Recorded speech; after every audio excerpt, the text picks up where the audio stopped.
Jadi ibu-ibu dan bapak-bapak yang dirahmati oleh Allah, gereja bukannya tidak tahu bahwa umat Islam diharamkan mengucapkan selamat Natal. Mereka tahu, tapi justru mereka menghendaki umat Islam ini melanggar akidahnya. Dengan cara yang halus seperti itu, umat Islam banyak yang terpancing. Maka ada kemudian umat Islam yang dari kelompok Islam liberal mengatakan umat Islam mengucapkan selamat Natal nggak apa-apa, karena menurut mereka saat itu umat Islam mengucapkan selamat atas lahirnya Nabi Isa alaihissalam. Ini kelompok jil beranggapan seperti itu. Di sisi yang lain ada kelompok juga di sisi yang lain mengucapkan selamat Natal berarti mengucapkan selamat atas lahirnya Tuhan Yesus. Ini sudah jelas merupakan suatu pelanggaran akidah. Yang kedua, kalau sampai kemudian dikatakan bahwa tidak mengucapkan selamat atas lahirnya Yesus dengan kapasitas Tuhan, tapi dikatakan mengucapkan selamat atas lahirnya Nabi Isa, inilah merupakan suatu jebakan mereka. Di mana gereja pun sekarang ini sudah mulai menggunakan istilah-istilah bukan lagi Natal, tapi dengan istilah Maulid Nabi Isa alaihissalam. Ini jebakan mereka. Maka apakah benar bahwa Nabi Isa itu lahirnya 25 Desember? Ini yang saya kupas dalam buku saya. Kita umat Islam mengetahui bahwa Rasulullah SAW lahirnya persis 12 Rabiul Awal. Maka kalau dikatakan 25 Desember kelahirannya Nabi Isa, apa betul seperti itu? Tahun kemarin di televisi kita, di salah satu stasiun televisi, sudah ada pendeta yang menerima pertanyaan, karena saat itu dialog interaktif, menerima pertanyaan, apa benar Yesus dilahirkan 25 Desember? Ternyata pendeta yang satu itu menjawab tidak. Nah, apakah kemudian pada tahun ini nanti mereka juga akan berani untuk menyampaikan bahwa sebetulnya yang terjadi tidak seperti itu, bahwa Natal ini bukan kelahiran Nabi Isa? Ibu-ibu dan bapak-bapak yang dirahmati oleh Allah, kita telaah dulu siapa yang sebenarnya lahir 25 Desember. Menurut buku yang saya tulis ini, jelas-jelas sekali dipaparkan bahwa yang diperingati tanggal 25 Desember itu adalah kelahirannya Dewa Matahari. Nah, mengapa Dewa Matahari kemudian dipakai sebagai peringatannya kelahirannya Nabi Isa yang oleh mereka disebut Yesus? Peristiwanya ketika rakyat Romawi masih beragama politisme paganisme. Hal ini berlangsung sampai abad keempat, di mana suatu bukti sejarah Kaisar Konstantin yang memimpin konsili Nizea yang diadakan di kota Nizea, maka disebut konsili Nizea. Konsili adalah konferensi atau bahasa lain muktamar. Ini bahasa Latin Romawi. Konsili Nizea yang diadakan pada tahun 325 Masehi melantik Yesus menjadi Tuhan. Jadi Konstantin melantik Yesus menjadi Tuhan, yang saat itu sebelumnya Yesus tidak pernah dinyatakan sebagai Tuhan. Dan sampai hari ini pun kalau ibu dan bapak mencermati seluruh Bible, tidak ada satu kalimat pun yang menyatakan Yesus sebagai Tuhan. Dia tidak pernah menyatakan sembahlah aku Tuhanmu. Hal itu tidak pernah terjadi. Kenapa? Karena fakta memang mengungkap, sejarah mengungkap Yesus dipertuhankan untuk pertama kalinya tahun 325 Masehi, dan yang melantik adalah Kaisar Konstantin. Nah, Kaisar Konstantin melantik Yesus menjadi Tuhan, memimpin konsili. Saat itu agamanya Konstantin belum Katolik. Jadi saat itu gereja masih ada satu saja, yaitu gereja Katolik. Belum pecah. Nanti pada abad pertengahan baru pecah, Katolik pecah menjadi Katolik dan Protestan. Jadi saat itu gereja yang ada hanya Katolik. Konstantin belum Katolik, dia masih politisme paganisme. Ketika terjadi kemelut pada Imperium Romawi, di mana Imperium Romawi hampir mengalami kepunahan, maka mereka pun mencari penyebabnya, para pembesar mencari penyebabnya. Apa penyebabnya? Maka saat itu kekaisaran menengarai penyebabnya adalah berbagai macam sembahan-sembahan yang mereka punyai tidak mampu mempersatukan bangsa Romawi. Jadi artinya agama mereka yang ada dianggap tidak kondusif. Maka kemudian Kaisar Romawi menerima masukan, karena dia pun sendiri telah melantik Yesus sebagai Tuhan. Dia menganggap keterangan-keterangan dari Paulus dan anak buah Paulus mengatakan ini ada sebuah agama yang mampu mempersatukan rakyat. Maka kemudian dari situlah Konstantin tertarik dengan Katolik untuk menyederhanakan Tuhan-Tuhan mereka yang berpuluh-puluh itu tadi. Termasuk misalnya yang Bapak Ibu kenal dan yang tidak asing dalam kehidupan orang-orang Romawi maupun di dalam pergaulan sehari-hari, kita kenal nama adalah Dewa Zeus yang dianggap sebagai Dewa Bapak.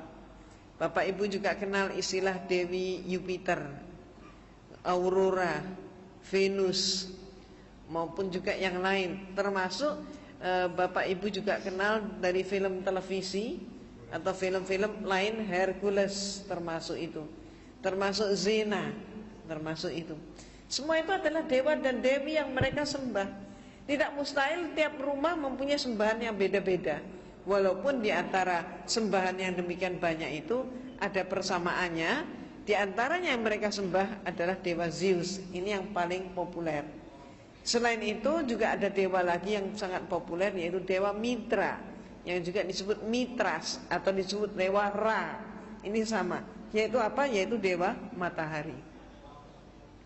Mereka beranggapan bahwa matahari ini adalah sesuatu yang sangat penting, dan mereka ketakutan kalau sampai matahari tidak terbit. Maka mereka menyembah matahari yang lahirnya oleh mereka ditempatkan setiap kali titik balik matahari. Jadi matahari mencapai titik balik selatan, berakhirnya musim dingin, masuk ke musim semi. Saat itulah mereka memperingati lahirnya Dewa Matahari, yang persis pada saat itu jatuhnya ditempatkan tanggal 25 Desember.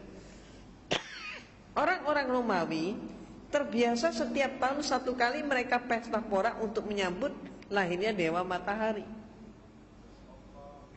Jadi kalau orang-orang di Cina, penanggalan Cina, tiap tahun baru itu ditempatkan dengan jatuhnya musim semi, mereka menari dan sebagainya. Tapi orang Romawi yang paling mereka peringati adalah Dewa Matahari. Karena menurut orang-orang Romawi, dewa yang satu inilah yang paling penting di dalam kehidupan. Nah, cara mereka pesta adalah laki, perempuan, tua, muda, besar, kecil keluar dari mereka rumah. Nari, nyanyi, bahkan sampai mabuk, sampai terjatuh, tertidur di jalan-jalan. Semalam suntuk mereka pesta. Ketika kemudian Konstantin melihat kepentingan negaranya, maka kemudian dia masuk dalam agama Katolik. Karena Konstantin masuk menjadi pengikut Katolik, maka dia menginginkan dengan demikian seluruh rakyatnya pun menjadi Katolik. Katolik sebagai agama negara. Tapi rakyatnya nampaknya tidak mau pindah agama. Disebabkan apa? Kalau mereka pindah agama, maka berarti mereka khawatir pesta 25 Desember ini hilang. Konstantin menangkap kegelisahan seperti ini.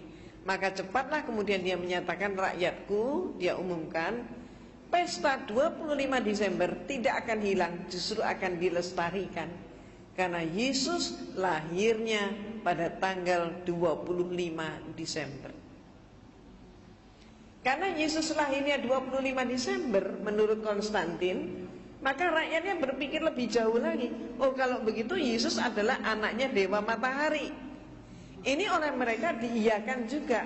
Ya, betul katanya. Maka berbondong-bondonglah seluruh rakyat Romawi masuk ke agama Katolik. Ini sejarahnya.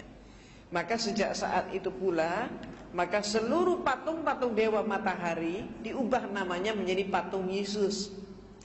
Demikian pula kalau bapak-bapak ibu-ibu cermati itu di apa namanya, di patung-patung itu kan seringkali ada bulatan di belakang kepala. Itu simbol apa itu sebenarnya? Simbol dewa matahari. Simbolnya matahari. Di salib itu, di belakang kepala salib itu kan juga ada bulatan atau kadang ada sinar, kan begitu. Sinar atau bulatan apa? Matahari. Nah, sejak saat itulah dipakai. Nah, kemudian ibu dan bapak yang dirahmati oleh Allah, pada saat bulan-bulan ini pun, hari-hari ini pun, bapak dan ibu sudah mulai melihat di berbagai mall, di toko-toko, di gedung-gedung, mereka pakai pohon cemara. Kemudian hiasannya bagus sekali. Betul kan? Menarik sekali. Ada kemudian pakai pohon cemara penuh dengan salju. Terus kemudian ada kandang domba. Ada palungannya, di situ Yesus lahir. Ada lagi yang dengan memperagakan goa, Yesus lahir di dalam goa. Jadi sebetulnya yang mana yang benar? Yesus lahir di bawahnya pohon cemara, atau lahirnya di kandang domba, atau lahirnya di dalam goa? Yang benar yang mana? Belum lagi nanti ada hiasan Sinterklas, pakai kijang kencana itu kan. Jadi yang mana ini yang benar?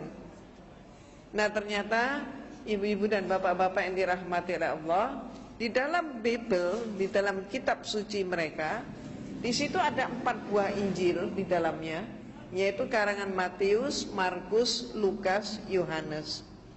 Yang memuat peristiwa tentang lahirnya Yesus hanya ada 2 Injil, yaitu Matius dan Lukas.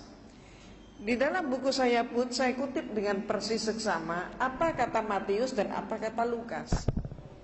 Maka menurut informasi mereka, Matius dan Lukas yang sama-sama menyatakan mendapatkan firman Tuhan, sama-sama menyampaikan firman Tuhan, tapi banyak yang kontradiksi. Kontradiksinya antara lain, yang satu menyatakan Yesus lahirnya di zaman Kaisar Agustus, yang satu menyatakan Yesus lahirnya di dalam pemerintahan Herodes Agung. Konsekuensinya berarti perbedaan pendapat di antara mereka ini berarti mempengaruhi penentuan tahun 1 Masehi sebagai tahun kelahiran Nabi Isa. Dengan arti kata lain, tahun Masehi yang sekarang ini dipakai oleh umat manusia di dunia ini, termasuk kita juga pakai, yang katanya sekarang adalah tahun 2003 Masehi, ternyata salah hitung. Jadi Dionysiuslah saat itu yang diperintahkan untuk membuat penanggalan, ternyata salah ngitung. Cuman kesalahan yang dilestarikan. Sementara kita sendiri punya tahun baru Hijriah, tapi seringkali nggak hafal kita tahun berapa sekarang. Ya paling cuman berapa orang yang tahu, nggak semuanya. Nah, ya kalau kita semua tahu, alhamdulillah. Nah, oh baru Idul Fitri ya, karena baru Idul Fitri jadi masih ingat. Karena baru kirim kartu ya, alhamdulillah. Nah, ibu-ibu dan bapak-bapak yang dirahmati oleh Allah, ada hal yang sama juga informasi Lukas dan informasi Matius. Samanya apa? Kedua mereka menyatakan Yesus lahir di malam hari. Ketika bintang gemerlapan, dan saat itu gembala menggembalakan ternak mereka ke padang rumput tengah malam. Nah, maka informasi ini coba kita analisis. Kalau dikatakan Yesus lahirnya tengah malam, bintangnya gemerlapan, kemudian gembala menggembalakan ternak ke padang rumput tengah malam, itu artinya musim apa? Nggak mungkin salju ya. Nggak mungkin salju kan? Maka kalau tidak ada salju, kenyataannya mengapa semua hiasan yang ada memakai salju? Betul kan? Ya.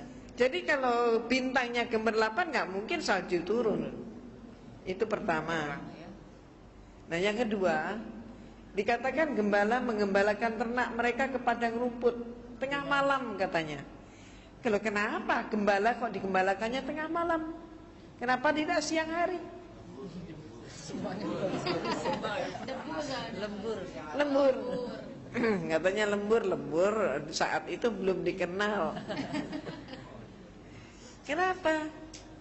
Ya kalau mereka menggembalakannya di pagi hari, siang hari, mereka tidak tahan. Dengan apa? Sengatan matahari di musim panas.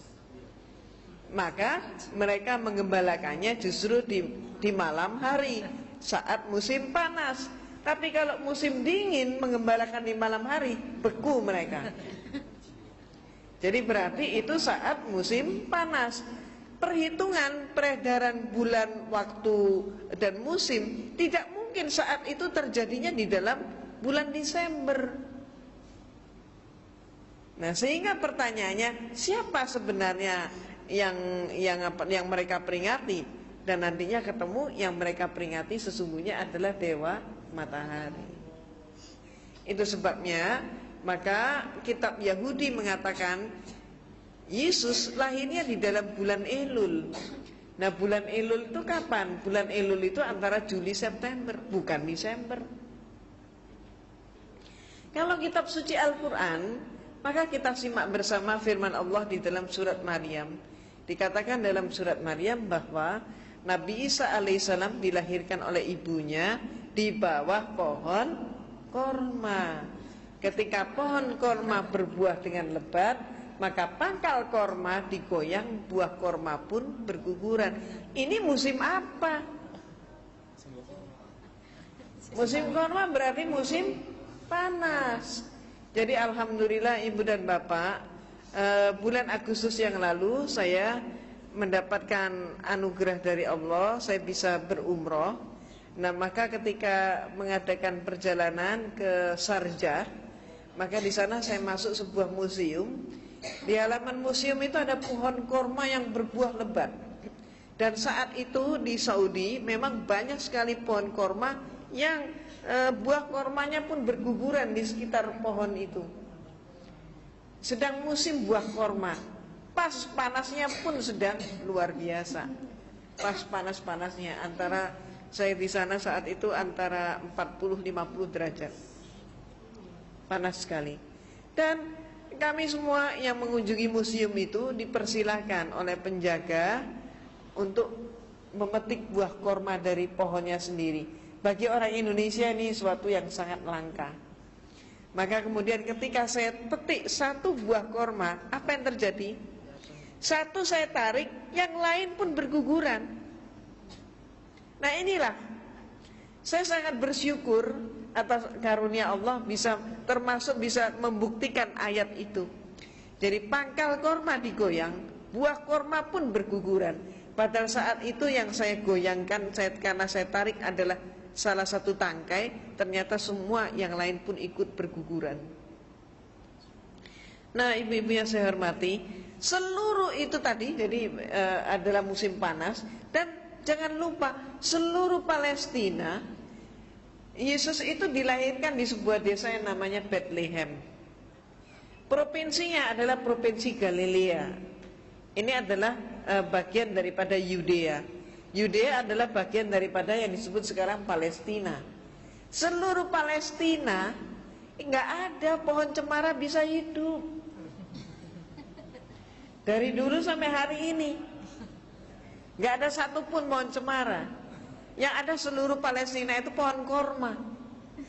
Maka pertanyaannya, dari mana ini pohon cemara ini? Ternyata peristiwanya ketika Imperium Romawi sudah kuat kembali, mereka ingin meluaskan imperiumnya, ingin menjajah ke Jerman. Maka saat itu yang dikirim oleh Romawi ke Jerman bukan dikirim serdadu. Ini termasuk yang harus kita amati.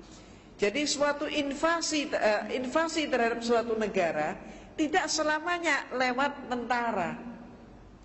Jadi penjajahan pun tidak selamanya penjajahan fisik. Ini yang harus kita amati. Demikian pula yang dikirim saat itu oleh Romawi bukan tentara, bukan serdadu, tapi yang dikirim ke Jerman adalah para pastor dari kelompok atau dari ordo Yesuit. Nah, pastor ini diberi perintah untuk menyelidiki orang Jerman menyembah kepada apa, agama mereka apa. Dalam waktu singkat para pastor ini mendapatkan berita bahwa orang Jerman saat itu agamanya masih animisme, dinamisme. Yang disembah adalah dewa yang merupakan dewa sebuah pohon, yang pohon itu mempunyai bentuk yang khusus, yaitu apa? Pohon itu selalu menjulang tegak ke udara, dan sekaligus pohon itu mengeluarkan bau harum yang sangat khas. Tidak ada bau harum yang menyamai. Pohon apa itu kira-kira? Pohon cemara. Maka bau cemara itu kan khas, tidak ada yang mirip dengan baunya cemara. Nah, kemudian para pastor segera pulang ke rumah melaporkan orang Jerman menyembah dewa cemara. Maka kemudian Konstantin segera mengadakan rapat, dan kemudian hasilnya mengirim semakin banyak pastor ke Jerman. Armada pastor dikirim, perlunya apa? Untuk menyebar ke seluruh pelosok Jerman dengan mengatakan Yesus lahirnya di bawah pohon cemara. Karena orang Jerman menyembah pohon cemara, dikatakan Yesus itu lahirnya di bawah pohon cemara, maka rakyat Jerman kemudian berkesimpulan, oh kalau begitu tidak beda antara agamamu dan agama saya, katanya. Ternyata Yesus anaknya dewa cemara. Maka kemudian agama Kristen pun masuk ke Jerman. Ini yang terjadi.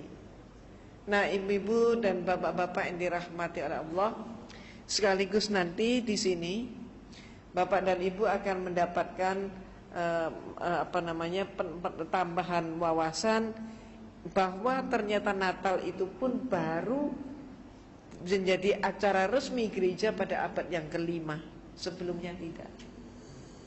Dan masih banyak informasi yang lain, termasuk ayat-ayat Bible yang sebenarnya menyatakan bahwa perbuatan untuk menyembah kepada patung, kepada orang berhala-berhala adalah perbuatan yang sangat dilarang oleh agama. Nah, dikatakan juga bahwa peringatan hari kelahiran itu tidak dikenal di kalangan mereka, tapi justru yang melakukan peringatan kelahiran adalah orang-orang yang dianggap sebagai orang-orang yang sesat, termasuk Herodus dan sebagainya, orang-orang kafir istilah mereka. Nah, sekarang pertanyaannya, dengan mengetahui bahwa muatan daripada 25 Desember Natal itu ternyata tidak benar, bertentangan dengan akidah kita, maka sekarang menjadi suatu pemikiran ulang hendaknya, apakah kita juga ikut masih tetap mengucapkan selamat Natal.